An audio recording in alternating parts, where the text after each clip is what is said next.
The thunder rolled across the empty hills as Ethan Clark stood in the doorway of his new house, staring out at the rain. Everything about this moment was supposed to be perfect. He had worked his whole life for it, the dream home, the expensive car in the driveway, the view that stretched for miles, and the silent confidence that came from being a self-made man. He was 34, wealthy, handsome, and utterly alone. That part wasn't in the plan. Ethan had imagined someone beside him, a woman who smiled like sunshine, who laughed easily, who could turn his cold mansion into a home. He wanted a princess, the kind of woman who'd never known struggle, whose world was soft, graceful, and untouched by pain. That was what he told himself he deserved. That was the kind of love he thought would complete him. But fate has a strange way of rewriting the stories we write for ourselves. Because that evening, the same evening Ethan promised himself he was done looking for love, someone knocked on his door. And when he opened it, she wasn't a princess. She was soaked to the bone, trembling, with tears streaming down her face. In her arms, wrapped in a thin, wet blanket, was a baby. Backhand index pointing right. If you believe in kindness, in forgiveness, and in the beauty of second chances, please take a moment to like, comment, share, and subscribe to Kindness. Because this story might just remind you that life's most beautiful miracles often come from the people you least expect. Her name was Sarah. Ethan didn't know that yet, of course.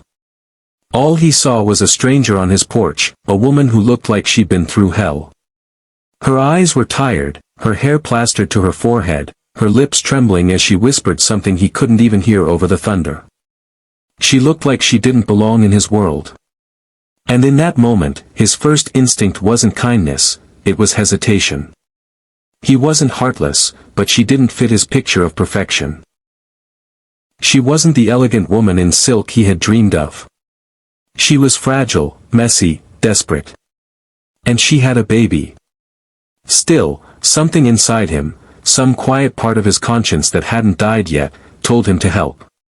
He stepped aside, let her in, gave her a towel, and started the fireplace. The baby was crying softly, its face red from the cold. Sarah sat near the fire, her shoulders shaking as she tried to calm her child. Ethan poured her some tea, not saying much. He didn't know what to say. He didn't know what kind of story could lead a woman with a baby to knock on a stranger's door in the middle of a storm. As the hours passed, Sarah told him the truth. Her voice was soft, breaking every few sentences. She had been married to a man named David, a soldier who never made it back home. After his death, she tried to rebuild her life, but grief doesn't listen to logic. She lost her job, her apartment, and her savings. With no family left and a baby to care for, she had nowhere else to go. The storm had been too strong, her car had broken down just a mile from Ethan's property. Desperate, she had followed the distant lights of his mansion. Ethan listened, silent, something tightening in his chest. He was used to stories of success, not struggle.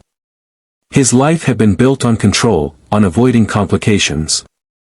And here she was, the embodiment of everything he feared, uncertainty, loss, vulnerability. He told himself he would let her rest for the night and find a shelter for her in the morning. That was all. Nothing more. But morning changed everything.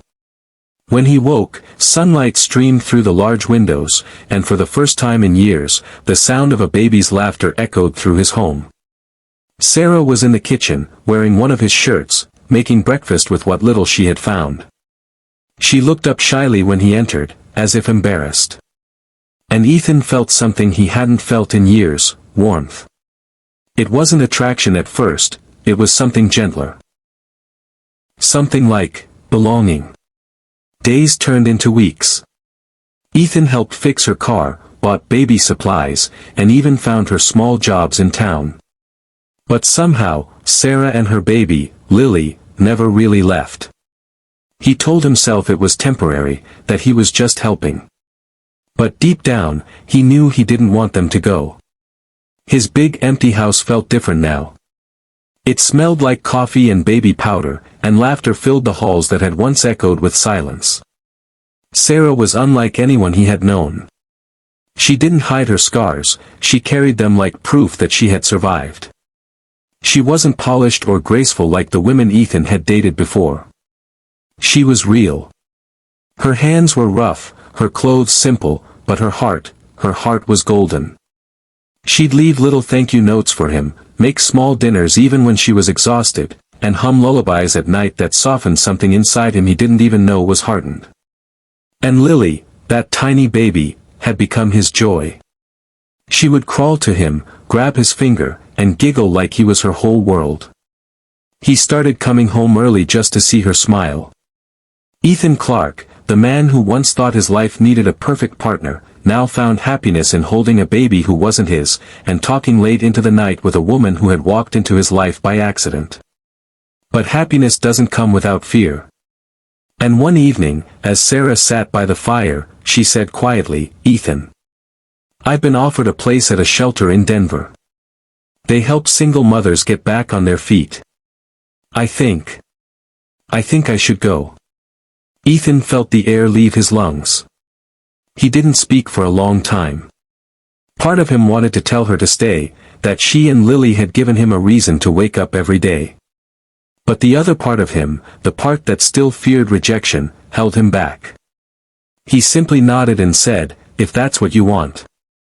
That night, he couldn't sleep. He sat by Lily's crib, watching her tiny chest rise and fall, realizing how much they both meant to him. But by morning, the house was quiet again. Sarah was gone. Days passed. Then weeks. Ethan went through the motions, work, coffee, silence. But everything felt wrong. He saw her everywhere, in the kitchen, in the nursery, in his dreams. The house was colder now, emptier than ever. And one night, unable to bear it anymore, he got into his car and drove to Denver. He found the shelter easily, a small brick building with faded paint. When he walked in, the receptionist looked up in surprise. "Can I help you?" she asked. "I'm looking for Sarah." "Sarah Bennett," he said, his voice unsteady. A few minutes later, she appeared at the end of the hallway, the same woman who had knocked on his door months ago, but somehow even stronger now. She looked shocked to see him. Ethan took a deep breath. He didn't have a grand speech, no rehearsed lines. He just said softly, "I thought I wanted a princess. But then you came, tired, broken, holding a baby, and you showed me what real love looks like. You didn't need saving, Sarah. You saved me." Her eyes filled with tears. For a long moment, she didn't speak. Then she whispered, "Ethan, are you sure?" He smiled faintly. "I've never been more sure of anything." Months later, Ethan's mansion was no longer silent. It was filled with laughter, toys, and love. Sarah had turned one of the spare rooms into a small art studio. She painted again, something she hadn't done since her husband died. Lily learned to walk on the marble floors, giggling every time she stumbled into Ethan's arms. It wasn't a fairy tale. There were still hard days, nights when Sarah cried missing her late husband, moments when Ethan doubted if he was enough for them. But love, real love, doesn't need perfection. It just needs presence. And Ethan finally understood that the family he had always dreamed of didn't come wrapped in a fairy tale. It came knocking on his door in the rain. Backhand index pointing right. If this story touched your heart, if you believe that love can heal even the deepest wounds, please like, share, and subscribe to Kindness. Your support helps us bring more real, emotional stories to life. Before you go, I have a small request. Speech balloon comment below. What would you have done if someone like Sarah knocked on your door that night? Would you have opened it, or walked away? Because sometimes, the people who seem to need saving, are the ones sent to save us.